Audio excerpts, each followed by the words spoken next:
आप हैं मोहतरमा चमन जहां साहिबा, जो कि इस्लामिया गर्ल्स इंटर कॉलेज की प्रिंसिपल हैं, और कम से कम 2000 बच्चियां जिनकी देख रेख में यहाँ पर एजुकेशन हासिल कर रही हैं। तो आज हम आपको पहले तो अपनी मुहिम का तारुफ करा देते हैं कि हमारी मुहिम चलने वाली है सितंबर माह में, जिसका टॉपिक है अखलाक़ी मुहसिन आज़ादी के ज़ामिन। इसके ताल्लुक़ से हम आपसे बात करेंगे, लेकिन पहले हम ये जानना चाहेंगे कि आप चूँकि यहाँ की प्रिंसिपल हैं, तो आप पहले ये बताइए कि क्या प्रॉब्लम्स फेस करना पड़ती हैं आपको यहाँ बच्चियों के ताल्लुक़ से। बहुत बहुत शुक्रिया आपका यहाँ आने का। हम इस्लामिक गर्ल्स इंटर कॉलेज आपका खैर मकदम करता है। मैं जिस कॉलेज से ताल्लुक़ रखती हूँ वो मेनली हमारा मुस्लिम समाज की लड़कियाँ यहाँ पर एजुकेशन हासिल करती हैं। ना सिर्फ मुस्लिम बल्कि बहुत गरीब तबका जो लेबर क्लास का है वो यहाँ आता है। आजकल जहाँ भी जिसके पास ज़्यादा पैसा है वो तो सब इंग्लिश मीडियम या प्राइवेट स्कूलों में जाते हैं, और ये सरकारी है, फ्री ऑफ कॉस्ट ज़्यादातर यहाँ पर एजुकेशन दी जाती है। तो गरीब ही लड़कियाँ लेबर क्लास यहाँ पर पढ़ने आता है। तो गरीबी जो एक मसला है वो तो है ही, और उस गरीबी से बच्चियों को क्या क्या सफ़र करना पड़ता है, क्या क्या प्रॉब्लम्स क्रिएट होती हैं और हम लोग कैसे उसको फेस करते हैं, तो ये मैं आज आपको बताना चाहूँगी। देखिए, एक तो जब किसी तरह का इकोनॉमिकल प्रॉब्लम होती है बच्चियों को, तो वो एजुकेशन से पहले रोकती है। माँ बाप उनको पढ़ने नहीं भेजते, वो चाहते हैं कि बच्चियाँ घर पर रहें, क्योंकि हमारे यहाँ कारचोबी, दरदोज़ी, पतंगबाजी एक मेन व्यवसाय कह लीजिए या बिजनेस है यहाँ पर, और उनको एक सस्ता लेबर चाहिए होता है, और सस्ता लेबर भी उसमें जो महिलाएं होती हैं, लड़कियाँ होती हैं, वो उनको बहुत सस्ते में मिल जाती हैं। तो लड़कियाँ पढ़ना भी चाहती हैं, तो माँ बाप अपनी मजबूरी के तहत उनको पढ़ने से रोकते हैं। लेकिन फिर भी हम कोशिश करते हैं कि ऐसी लड़कियाँ जो मजबूर हैं और जिनके माँ बाप नहीं पढ़ाना चाहते, उनको हम कॉलेज की तरफ खींचने की कोशिश करते हैं, पढ़ने के लिए उनको इंस्पायर करते हैं। तो जब वो लड़कियां आती हैं तो तरह तरह की फिर प्रॉब्लम्स क्रिएट होती हैं। एक तो आने जाने के लिए उनके पास कन्वेंस नहीं है, पैसे नहीं है रिक्शे या ऑटो के लिए। दूसरे, जब वो यहाँ आ जाती हैं, चलिए फ़ीस का इंतज़ाम कर दिया हमने, किताबों का इंतज़ाम कर दिया, लेकिन एक माशी प्रॉब्लम उनके घर में बनी हुई है। फ़ादर बीमार हैं या फ़ादर बेरोज़गार हैं, घर में 3-4 बहन भाई हैं, उनके लिए रोज़ी रोटी का इंतज़ाम भी करना है, और फ़ादर जब कमाने के लायक नहीं है तो वो बच्चियां ही आगे बढ़ती हैं कमाने के लिए। तो होता ये है कि जब वो हम लोग पढ़ाई के लिए उनको यहाँ पर ले आते हैं किसी तरह से, और पढ़ने के लिए उनको इंस्पायर्ड करते हैं, पढ़ने का जज्बा उनके अंदर जगाते हैं, तो वो पढ़ती तो हैं, पढ़ना भी चाहती हैं, लेकिन उनके जो घरेलू हालात हैं वो उनको अपनी तरफ खींचते हैं। तो उसके लिए फिर वो क्या करती हैं, वो हमसे रिक्वेस्ट करती है कि मैडम हम एडमिशन तो ले लेंगे, हम यहाँ पढ़ेंगे भी, पढ़ना भी चाहते हैं, कुछ बनना भी चाहते हैं, लेकिन हमारे लिए 2 वक्त की रोटी का इंतज़ाम भी हमें घर के लिए करना होता है। तो इसके लिए फिर वो क्या करती हैं, यहाँ पर हफ्ते में 2 दिन कॉलेज अटेंड करती हैं, 3-3 2,500 हज़ार के लिए वो दुकानों पर, शोरूम्स में जॉब करती हैं। अब ये है कि आप ये थोड़ा सा बताइए कि मॉरल वैल्यूज़ और आज़ादी से आप क्या समझते हैं? देखिए, आज़ादी का मतलब मेरा अपने ज़ात से ताल्लुक़ है कि मैं इस काबिल हूँ कि मैं अपने ज़ाती फ़ैसले लेने के लिए आज़ाद हूँ, मैं ले सकती हूँ और उसको एक्टिवेट भी कर सकती हूँ। ये तो मेरी आज़ादी हो गई कि मैं अपने फ़ैसले खुद लूँ, मैं इस काबिल हूँ कि मैं अपने फ़ैसले ले सकती हूँ और उसको एक्टिवेट भी कर सकती हूँ। लेकिन मेरे वो फ़ैसले मेरे समाज के लिए, मेरे देश के लिए कितने फ़ायदेमंद हो, इसके लिए मुझे मोरल वैल्यूज़ की ज़रूरत होती है। अखलाक़ी क़दरें वो चीज़ है जो हमारे इस बिहेवियर को कंट्रोल करती है, हमारी कैरेक्टर को तराशती है, हमारे बिहेवियर को तराशती है, और हमें इस काबिल बनाती है कि हम अपने समाज के लिए, अपने मुल्क के लिए फ़ायदेमंद साबित हों। जी, तो आप चूँकि एक प्रिंसिपल हैं, तो आप ये भी देखती होंगी कि बच्चों में थोड़ा सा आज़ादी के, क्योंकि घर से निकल कर आ रही हैं ना, जब वो घर से आ रही हैं, तो फिर उनको ज़्यादा ज़रूरत है कि उनको इस तरह से तरबियत की जाए कि वो अखलाक़ी इक़दार को समझें और अपने जो घर वाले भरोसा करके भेजते हैं उस भरोसे को ना तोड़ें, तो ये भी एक चीज़ आती है उसके ताल्लुक से। देखिए, आजकल का जो टीनेजर है आज़ादी तो चाहता है, और आज़ादी जब वो चाहता है तो उसको गाइड करने के लिए टीचर और प्रिंसिपल का एक बहुत बड़ा इसमें किरदार रोल होता है। तो जब वो यहाँ आती हैं, आज़ाद उनको माहौल चाहिए होता है, कपड़े भी उनको अपने हिसाब से पहनने होते हैं, और उनको मोबाइल भी चाहिए है, उनको घूमना फिरना भी चाहिए है। तो इसके लिए हम उनको मॉरल वैल्यूज़ के लिए उस तरफ आने के लिए इंस्पायर्ड करते हैं। उनको मॉरल वैल्यूज़ की एजुकेशन देते हैं, उनको हम नैतिकता सिखाते हैं कि आज़ादी का मतलब ये नहीं है कि आप अपने को बिल्कुल अपने जिस्म को खोल कर किसी को दिखाओ, या अपने बालों को खोल कर किसी को दिखाओ, या आज़ादा किसी बॉयफ्रेंड के साथ घूमो। ये आज़ादी का सही मतलब नहीं है। आज़ादी वो है जो आपको अपने किरदार को बुलंद बनाए, आपके मुस्तक़बिल को रोशन बनाए, और उसके लिए आपको अपनी आज़ादी को मॉरल वैल्यूज़ के अंदर बांधना होगा। उसके अंदर रहते हुए अगर आप आज़ाद हैं तो आपकी ज़िंदगी भी कामयाब है, और आपका समाज भी आपसे फ़ायदा उठा सकता है। जी, आप देखती होंगी कि समाज में इस टाइम फ़ाहिशी है, जैसे बहुत ज़्यादा इसका रिवाज हो गया है, बहुत ज़्यादा दिन पे दिन बढ़ती जा रही है। तो इसको रोकने के लिए में हमारे इदारे कुछ काम कर सकते हैं। देखिए, जो स्कूल है, कॉलेज हैं, वो तो अपना किरदार अदा कर रहे हैं, लेकिन पेरेंट्स को भी अपना माहौल बनाना होगा। जी, बच्चों को की तरबियत पहले घर से होती है। माएँ तरबियत का पहली स्कूल होती हैं।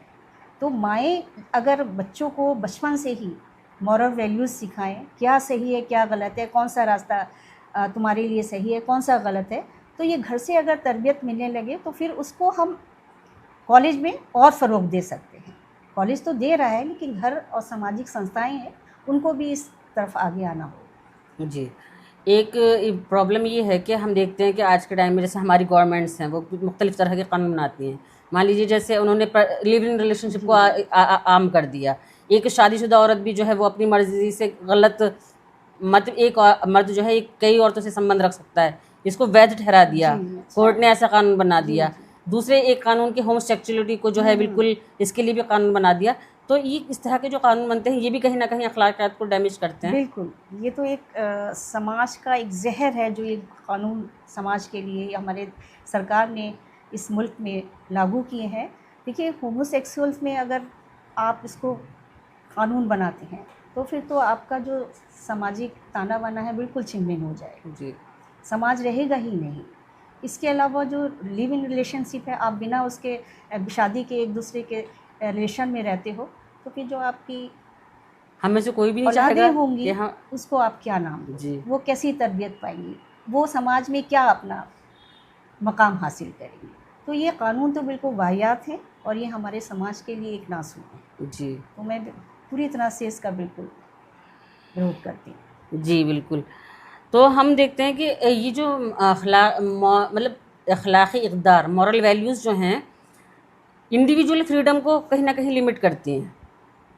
तो क्या महदूद करना ये तसव्वुर आज़ादी का सही है? ये आज़ादी का मतलब ये नहीं है कि आपका जो मन चाहे करें, या जो दिल चाहे आप जैसा बिहेवियर चाहें आप करें, ऐसा नहीं है। आज़ादी वहाँ महदूद हो जाती है जहाँ दूसरों की आज़ादी शुरू होती है। अब मान लीजिए, सड़क पर चलने का तो हक़ सबको है, मुझे भी है, आपको भी है।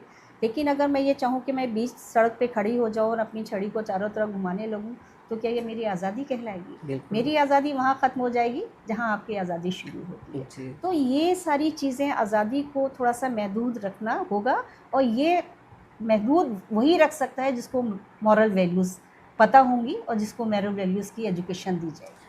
तो ये आज़ादी के बारे में हम आज़ादी और मॉरल वैल्यूज़ को अलग अलग नहीं कर सकते। जी, जी, अगर हमने, मान लीजिए एक जानवर है, जी, आप उस जानवर को देख लीजिए जो जंगलों में पलता है, और एक वो कोई भी चिड़िया या बर्ड, या आप देख लीजिए कोई डॉगी है, वो आपके घर में पला हुआ है, आप उसको डिसिप्लिन सिखाते हैं, आप उसकी तरबियत करते हैं, तो उसमें कितना फ़र्क होता है। तो आज़ाद रहना एक जंगली जानवर की तरह है, और अगर उसको मॉरल वैल्यूज़ दे दी जाए, उसको नैतिकता का पाठ सिखा दिया जाए, तो वो एक शख्सियत अलग ही खूबसूरती से निखर कर आती है, और वो समाज के लिए बहुत फ़ायदेमंद होती है। तो आज़ादी के बारे में जो अखलाकियात पर मबनी नुक्ता नज़र है, वो ज़्यादा फैसला कुन साबित हो सकता है। बिल्कुल। आज़ादी को हमने मॉरल वैल्यूज़ से अगर बांध दिया तो वो आज़ादी ज़्यादा फ़ायदेमंद है। वो आज़ादी हमें सुकून भी देती है, वो हमारे किरदार को भी निभाती है, हमारी ज़िंदगी को भी संवारती है और समाज को भी संवारती है। तो बिना मॉरल वैल्यूज़ के तो हम आज़ादी का तसव्वुर ही नहीं कर सकते। जी। लेकिन कहीं ना कहीं ये है आपके उसमें कि घर से ही शुरू होगी, घर से शुरू होना चाहिए। स्कूल भी तराशेंगे। स्कूल, अब देखिए एक पौधा की जड़ें ही जी सड़ी हुई हैं, तो हम उस पौधे को कहाँ तक पानी खाद देंगे तो वो कैसे परवान चढ़ेगा। अब घर से ही आपका माहौल बिगड़ा हुआ है। हम यहाँ आपको मॉरल एजुकेशन दिख रहे हैं, सही गलत की पहचान करा रहे हैं, सही रास्ता बेटा कौन सा है, गलत रास्ता कौन सा है, आपको सही रास्ते पे चलना है, गलत से बचना है, ये तो हमने यहाँ सिखा दिया। और वही सारी चीज़ें उल्टियाँ वो अपने घर पर देख रहे हैं। जी। वो पेरेंट्स, उनके घर वाले इस चीज़ को फॉलो नहीं कर रहे हैं, तो बच्चा कैसे आगे इन वैल्यूज़ को एक्सेप्ट करे। कहीं कहीं ना कहीं नशे का भी बहुत ज़्यादा रुझान बढ़ा है ना। हाँ, तो ये भी एक बहुत बड़ा मसला है हमारी सोसाइटी में, समाज नशा, सुसाइड। जी जी। देखिए इसके कई रीज़न हैं, एक रीज़न मैं नहीं मानती। जी। जो पैसे वाले फैमिलीज़ हैं वो अपने बच्चों को के सपने इतने बड़े कर देते हैं, उनके ऊपर अपनी ख्वाहिशात, अपने कि हाँ तुम्हें ये डॉक्टर बनना है, इंजीनियर बनना है, ये करना है, और बड़े बड़े स्कूलों में वहाँ पर दाखिले कर देते हैं, दाखिल कर देते हैं। अब बच्चे में आईटी पास करने की या डॉक्टर बनने की सलाहियत है या नहीं है, लेकिन वो उनको महंगे कोचिंग में एडमिट करवाते हैं। वो नहीं बनना चाहता, वो अपनी सलाहियत जो उसके अंदर है, जो उसके अंदर टैलेंट है, उसको आगे बढ़ाना चाहता है, लेकिन प्रेशर होता है उसके ऊपर कि नहीं मुझे नीट का एग्ज़ाम क्वालिफाई करना है, मुझे आईआईटी, क्योंकि मेरे पेरेंट्स इस टाइम तो नीट का बहुत ज़्यादा प्रेशर मुझे है। अब देखिए ना कोटा में कितनी सुसाइड हो रहे हैं, ज़बरदस्ती 2.5-3 लाख का पैकेज, माँ बापों के पास पैसा है, वो भेज रहे हैं नीट के लिए, ज़बरदस्ती बच्चों को कह रहे हैं नहीं आपको डॉक्टर बनना है, वो टीचर बनना चाह रहा है, वो साइंटिस्ट बनना चाह रहा है, वो आर्टिस्ट बनना चाह रहा है, लेकिन वो आप डॉक्टर बना रहे हो, आप उनको इंजीनियर आईआईटी के लिए कोटा भेज रहे हो। वहाँ जब बच्चे के अंदर इतनी सलाहियत नहीं है, उसके अंदर इतना कैपेबल वो इसलिए नहीं है, तो वो क्या करता है, डिप्रेशन में आ जाता है। और डिप्रेशन में जब आ जाता है वो ये कहता है मैं नाकामयाब लौटूंगा, तो मेरे लिए हम मतलब कहीं ना कहीं पेरेंट्स की ये गलती आप मान रही हैं कि पेरेंट्स जो हैं उन पर एक बहुत ज़्यादा प्रेशर बनाते हैं। और दूसरी बात है हमारी जो जॉइंट फैमिलीज टूट रही हैं। जी, आजकल ज़्यादातर मैंने फैमिलीज देखी हैं कि पेरेंट्स सिंगल पेरेंट्स अपना टाइम नहीं दे पा रहे हैं। जी, है ना। एक ये जो मोबाइल चला है तो आप हर घर में देख लिए कि एक ही सोफे पे बैठे हुए हैं, मदर भी, फादर भी, बच्चे भी, और सब अपने अपने मोबाइल, यानी एक होकर भी सब एक दूसरे से अनजान बने हुए, अपनी दुनिया में खोए हुए, जी, सोशल मीडिया में खोए हुए। अब पेरेंट्स अपने बच्चों को टाइम नहीं, अब बढ़ता हुआ जब टीनेजर में बच्चा आता है तो उसको बहुत सी प्रॉब्लम्स आती हैं, फिजिकली भी होती हैं, उसकी इमोशनल्स भी होती हैं, तो वो किससे शेयर करे, वो अपने पेरेंट्स उसको टाइम नहीं दे रहे हैं। बच्चा फिर क्या करता है, या तो बाहर दौड़ता है, गलत संगत में अपने प्रॉब्लम्स को शेयर करता है, गलत दोस्तों में करता है, और फिर उसके बाद कोई गलत संगत अख्तियार करके वो नशे की तरफ माइल हो जाता है। तो इसका मतलब ये है कि आजकल के ज़माने में पेरेंट्स का अहम रोल है अपने बच्चों को इन सारी बुराइयों से बचाने में। जी, अखलाकी इक़दार और आज़ादी को, इसका मतलब आप समझती हैं कि दोनों एक ही चीज़ें हैं, बिल्कुल एक चीज़ है, दोनों को ही बैलेंस बना के चलना होगा। खाली आज़ादी ही बच्चों को दे दी, मॉरल वैल्यूज़ नहीं दिए तो भी वो बर्बाद हो जाएगा। और ख़ाली हम मॉरल वैल्यूज़ पर ही ज़्यादा उसको तवज्जो दें, उसकी अपनी जो नेचुरल सलाहियतें हैं उनको दबा दें, उसको आज़ादाना ना छोड़ें, उनको आज़ाद ना करें, उसके ख़यालात को भी समझने की कोशिश करिए, उसके फ़ैसले लेने को भी उसको आज़ाद करिए। तो अगर ऐसा हम एक तरफ़ा कदम उठाते हैं तो दोनों ही बुराई हैं, दोनों को बैलेंस लेके चलना होगा, तभी एक बच्चे का अच्छा किरदार बनेगा और वो एक अच्छा सिटीज़न साबित होगा। जज़ाकल्लाह खैर।